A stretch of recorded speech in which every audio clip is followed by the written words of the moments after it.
Alright, and welcome back to AZW Action. We have Richard Hertz going up against Buster Cheri. This is middleweight division action. And just a match for rankings, folks. Seeing who can jockey for those positions, get a little bit of elevation in the rankings in the eyes of the powers that be, go for one of those much coveted title shots.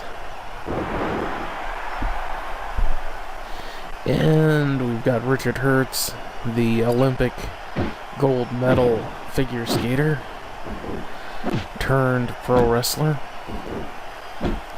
and Buster Cheri, who is not.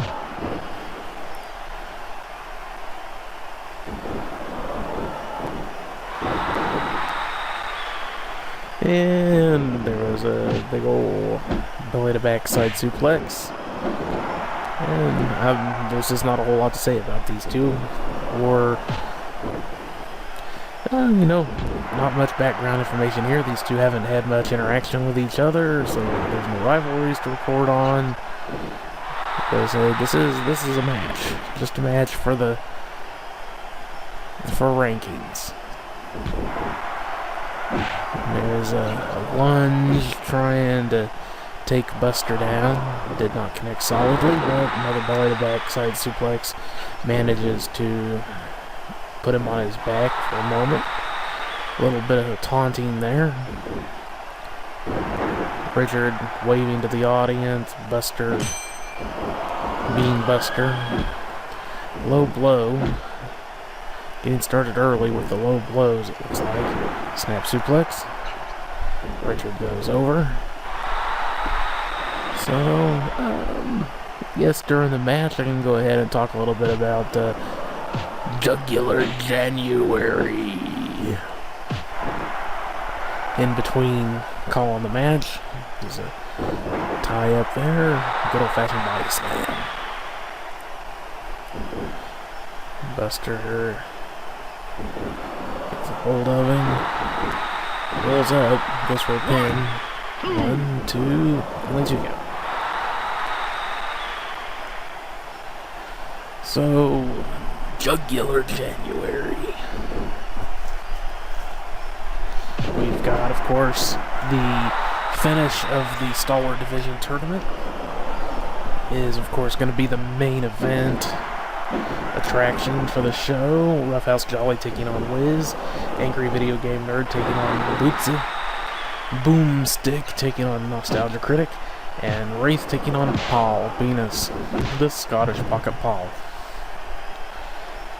And so far in the tournament, Paul is, of course, he has been eliminated, having only 1 win out of 6 matches. Nostalgia Critic has been eliminated. But other than that, everyone else is actually still... No, Bootsy has been eliminated. That's right. 3 out of the 8. But going into this match, Wraith can possibly win still. Getting another win would take him up to 9 points. That's 4 wins, 3 losses, and 1 draw would be his final score there. So if he wins that match, goes up to 9 points, and then Angry Video Game Nerd, Roughhouse Jolly, and Boomstick all lose,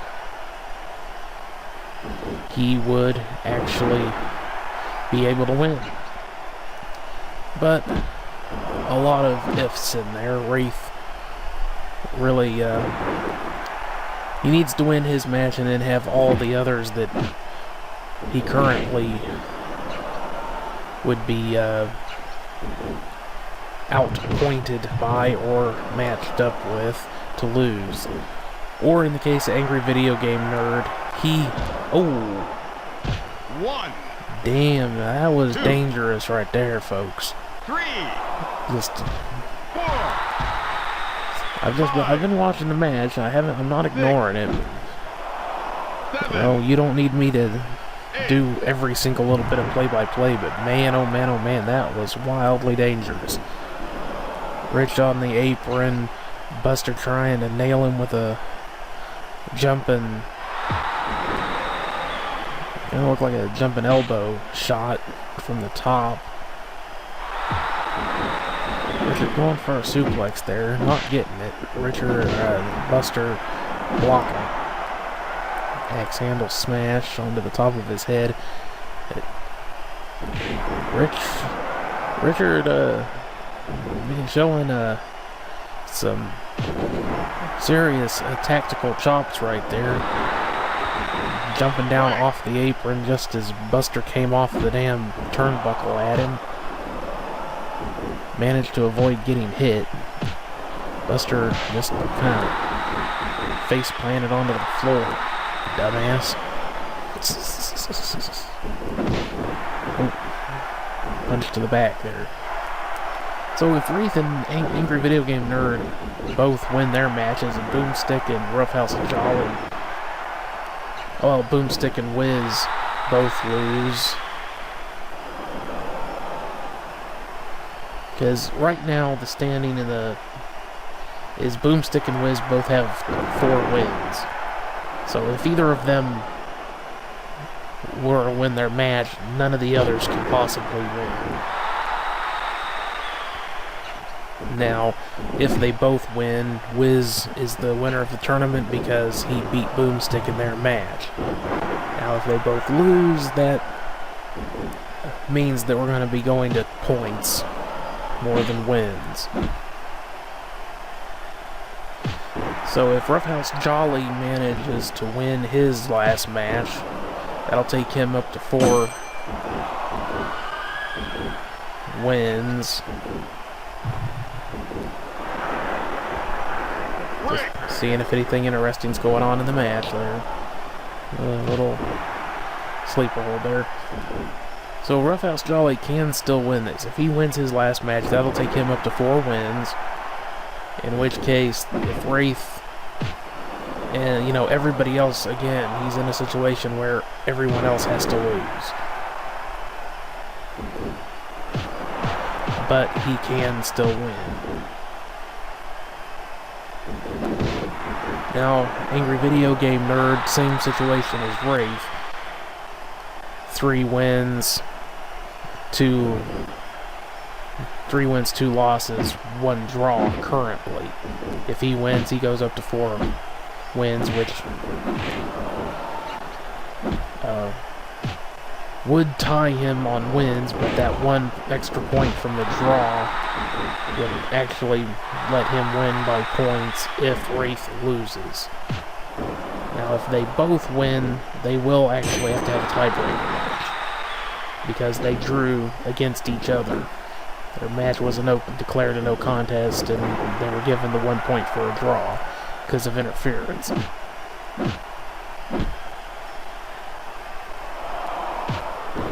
So, interesting happenings there, as I was saying. Wiz Boomstick, they just need to win. Flat out, they just need to win their matches. Wraith, AVGN, they need to win their matches. 1, 2, and have Wiz and Boomstick lose theirs.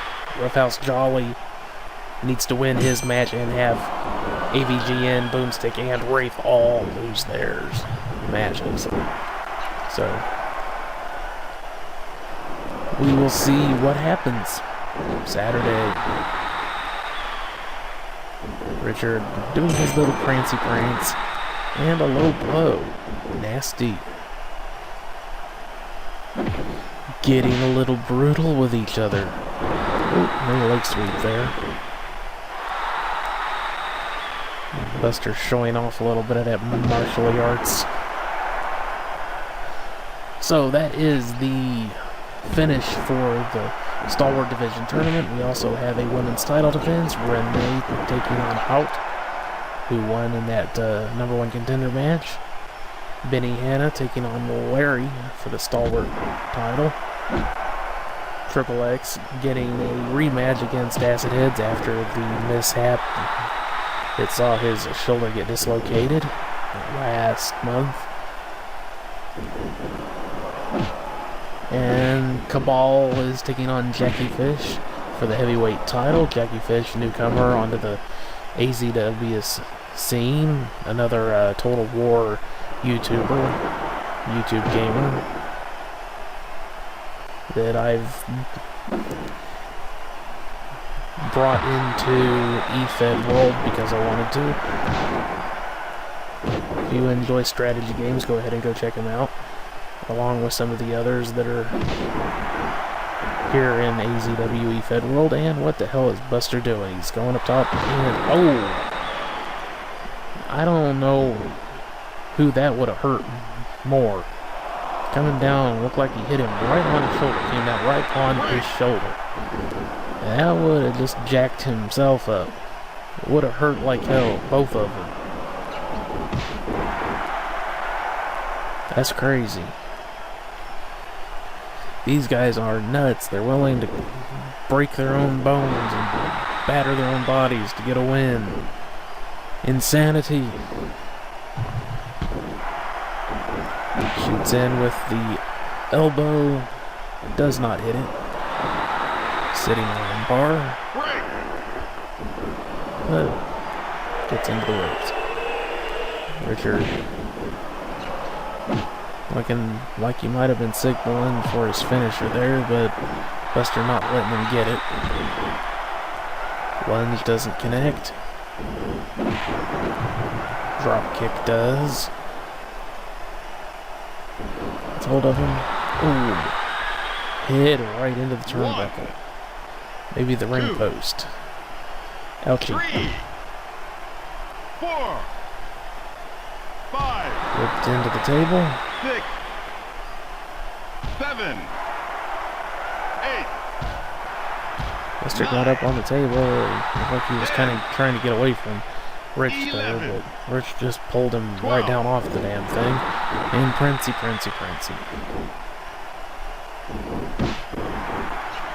Knockdown.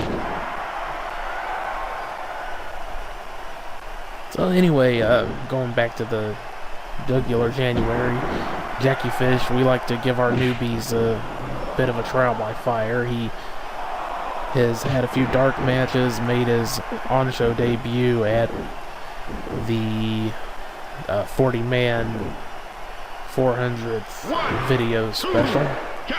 Only 2 count there. And now he's going to make his singles debut in a title shot, trial by fire. See what the kid has. And of course, we've had upsets in the past, so you never know. Might come in a rookie and leave the champion. Anything can happen here at AZW.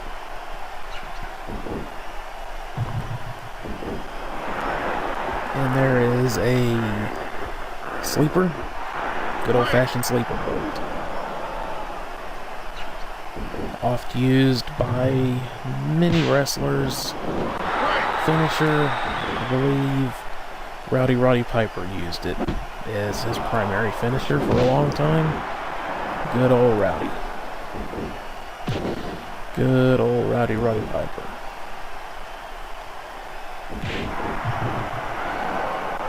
He is missed. 1, 2. And our final match on Jugular January is Over Center taking on Alfred Adams in a Philly Rules match, continuation of their feud. And of course, we'll be talking about that later on. 8. Buster getting up on that table again. I'm not sure if he has a reason for doing that, but Richard just dragged him right back down off of it, baiting him to get back in the ring. Kind of odd.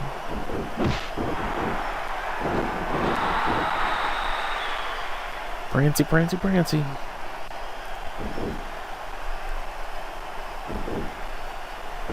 Snap suplex, takes Buster over. A little bit of early celebration there. Oh, and here is his move. Full frequency slam. 1, 2, 3. Pinfall. No, rather the high frequency slam, I should say. High frequency slam, not full. High frequency. It's a twisting high angle Samoan drop. The twist around, high angle, Samoan drop. High frequency slam.